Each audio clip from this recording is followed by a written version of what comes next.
Soy comunista, yo soy comunista, yo soy comunista, yo soy comunista, yo soy comunista, yo soy comunista.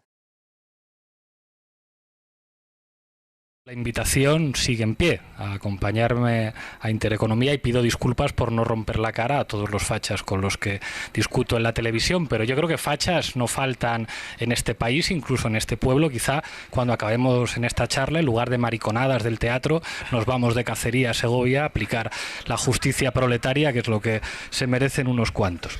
Yo solo me he roto un hueso una vez y me rompí el hueso de una mano por dar un puñetazo. Y di un puñetazo no porque alguien de mi situación socioeconómica se vea muchas veces en esa situación, sino porque estábamos en un centro social, en el laboratorio, y un grupo de lúmpenes, pues eso, gentuza de clase mucho más baja que la nuestra, intentó robar una mesa de mezclas a unos raperos. Los raperos querían romperles la boca, yo creo que con criterio normal. Me roban la mesa de mezclas, te rompo la boca, y nos llamaron a los políticos universitarios como a que calmáramos la situación y tuvimos que pegarnos con desastroso resultado. Ganamos, pero éramos 3 contra 1, yo me rompí un hueso, otro acabó con un corte en la córnea por una botella rota y estas cosas. La verdad es que me hace bastante ilusión siempre participar en actos con la Juventud Comunista, porque cuando era más imberbe incluso que cuando militaba en los movimientos sociales, milité en la Juventud Comunista desde los 14 hasta los 20, 21 años, y por eso siempre es algo muy especial para mí. Yo soy comunista. A mí lo que me gustaría es que estos señores del FMI, que proponen bajar los sueldos un 10%, se fueran a dar esa idea a la salida de una fábrica, a unos señores que les han ampliado el horario y ya les han bajado su sueldo. Entonces, que les vayan a contar ahora... No seáis caraduras, los partidos a los que votáis vosotros jamás le dirían eso al FMI. No tengáis cara dura de decir, porque tú no tienes ni idea de qué partido voto yo, y yo criticaré a quien tenga que criticar, y votaré a quien quiera votar. Desde luego no que me digas tú que vote. Pablo, no te pases de eso. ¿Cómo podéis criticar al FMI cuando sistemáticamente, sea el Partido Popular o sea el Partido Socialista, han aplicado las recetas del FMI? No te voy a pedir permiso a ti para criticar al FMI ni a nadie, Pablo. Y yo os diré cara duras, no sois creíbles, cara duras. No se puede. ¿Me dices a mí cara dura? Sí, decidle a algún gobierno de este país que diga no al FMI. Mira, vamos a hacer una cosa, Pablo, por favor, Eduardo, déjame a mí. No, me voy a rogar que no hagamos apreciaciones personales de ningún tipo. No te dejo que le llames nada, porque entonces no vamos a ir de esa manera. No, vamos a dejarlo aquí, ¿de acuerdo? Marta Rivera, solo, por favor, sin ningún tipo de interrupción. Eduardo, vamos a dejarlo aquí, ¿de acuerdo, Pablo? Te ruego también, Eduardo, Pablo, voy a tener por primera vez en este programa que echar a alguien de plató, que no se corresponde con la filosofía de esta cadena. Pero lo dejamos ya, chicos, nos la envainamos por ser correctos. Pablo, Marta Rivera de la Cruz. Me refiero lógicamente a los términos. Y ahora Marta Rivera de la Cruz solo. Sí, pero no reprendes a alguien que llama tonto. No, os estoy reprendiendo a los dos, ¿de acuerdo? Y le reprendo, no ha sido... por favor, no volvamos a empezar en esto. Pablo, no ha sido correcto y te tengo que reprender efectivamente por... Yo creo que esa apreciación sobraba para Marta Rivera de la Cruz. ¿Puede estar en desacuerdo con ella? Yo no he dejado de autoproclamarme comunista nunca. Es que fíjate cómo suena. Yo es que creo que ser comunista es algo mucho más importante que decirlo. Creo que es una praxis y que hay veces que el nombre te puede ayudar y hay otras veces en las que no, y tampoco. Puede afrontar lo que representa ir a las elecciones de una manera masculina, con cojones. Esto implica decir que le decimos al poder, aquí estamos yo y mis pelotas frente a ti.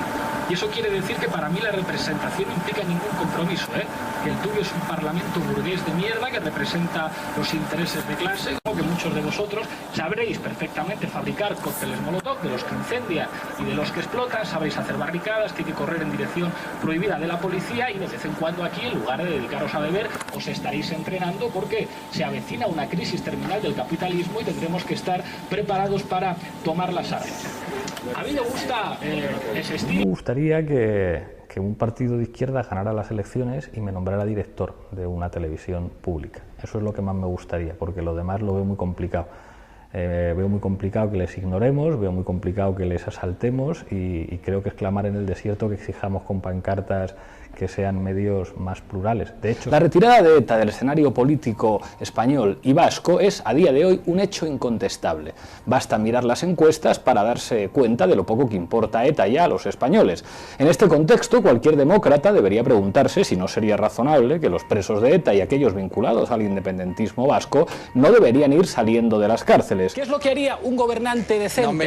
Expropiar. A los bancos que están acabando viviendas les expropiaría y las pondría en alquiler social. A las empresas que defraudan Hacienda las expropiaría y las pondría bajo el control de cooperativas de trabajadores. Ser demócrata es expropiar, aunque os duela. Eso es ser demócrata. Espera, Eduardo. El dinero lo ponen los empresarios. Eso quiere decir que la corrupción es una cuestión estructural. Donde hay propiedad privada hay corrupción.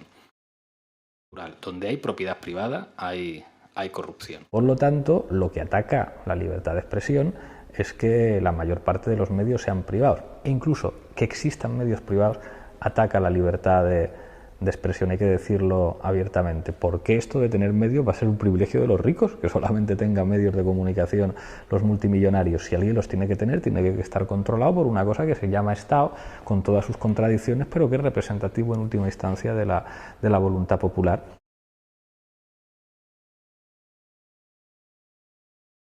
No he venido aquí a pedir el voto para nadie, amigos que militáis en Izquierda Unida. He venido a converger y a hablar de política. Por eso quiero aprovechar ya el minuto que me queda para hablar de política. En tiempos de excepción como estos, hablar de política no es hablar de nosotros mismos, es hablar de ellos. Esta semana en la Facultad de Ciencias Políticas de la Complutense, en la que trabajo, un grupo de neonazis encapuchados intentó atacar los locales del movimiento estudiantil y amenazó de muerte a los estudiantes de izquierdas. Hay que aprender a señalar al enemigo, compañeros.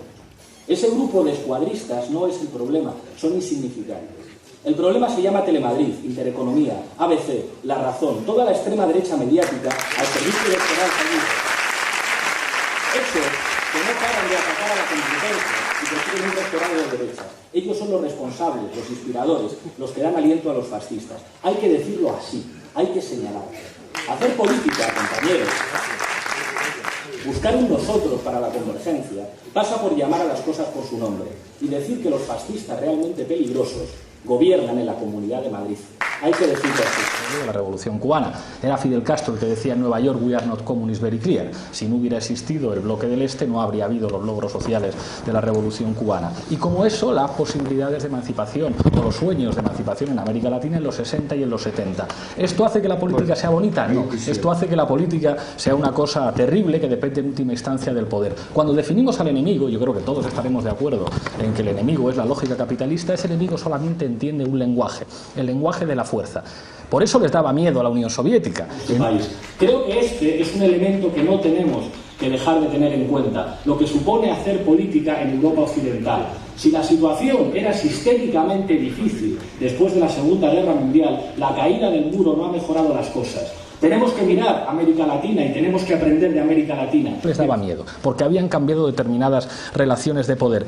Y por eso Mélenchon, un tipo que dice en un discurso, voy a hacer desfilar al ejército francés para que los mercados se atengan a las consecuencias, ¿qué queréis que os diga? Me causa simpatía. Me gusta quien moviliza al ejército para decir a los mercados, cuidado, que las pistolas ahora las tengo yo. Nada tienen que ver con un derecho, el de portar armas, que es una de las bases de la democracia. Si algo sabían los patriotas americanos que expulsaron a los ingleses, es que la democracia es incompatible con el monopolio de la violencia por parte del Estado que inventó el absolutismo europeo. La democracia es tal si el poder está repartido, y si la base del poder es la violencia, el pueblo no puede delegar el fundamento de la soberanía. No he venido aquí en calidad de izquierdista invitado a hacer un discurso fácil y sectario, pediros que os radicalicéis, que giréis a vuestra izquierda, que no pactéis con el PSOE, eso sería demasiado sencillo. Los que somos radicales desconfiamos de los discursos incendiarios porque sabemos las implicaciones que tienen los incendios. Prefiero que hablemos de la... Ahora está muy preocupada por los scratches. Resulta que los scratches les dan muchísimo miedo y les decía que de alguna manera Chávez había sido un escrache permanente contra los poderosos, que los scratches no son más que el jarabe democrático que aplican los de abajo a los de arriba, que los scratches no son más que la expresión de la democracia cuando se hace digna de los de abajo. Última pregunta. la explicaba, hice una broma en un artículo en Público que yo creo que casi nadie entendió, que decía, siempre ha habido trenes precintados, y esto era jugar con una ironía. Mucha gente puede decir, pero vosotros, si sois de izquierdas, ¿por qué aceptáis hacer un programa para un gobierno como el de Irán, que es una teocracia, que no podéis estar de acuerdo con Irán, o aceptaríais hacer algo para una televisión financiada por el gobierno de Putin? Y es como, pues mira, la geopolítica es así y no vamos a ser los únicos imbéciles que no hagamos política cuando todo el mundo hace política. ¿Qué es lo del tren precintado?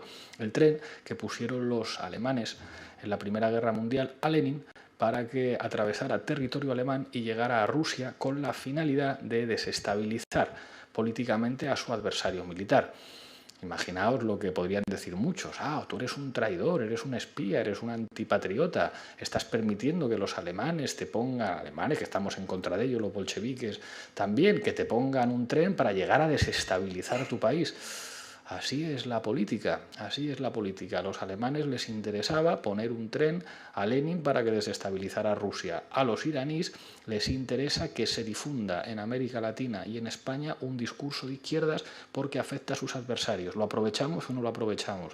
Para mí, quien haga política tiene que asumir, cabalgar contradicciones, y nosotros estamos dispuestos a cabalgarlas. Será un placer seguir discutiendo con vosotros y vosotras. Muchas gracias.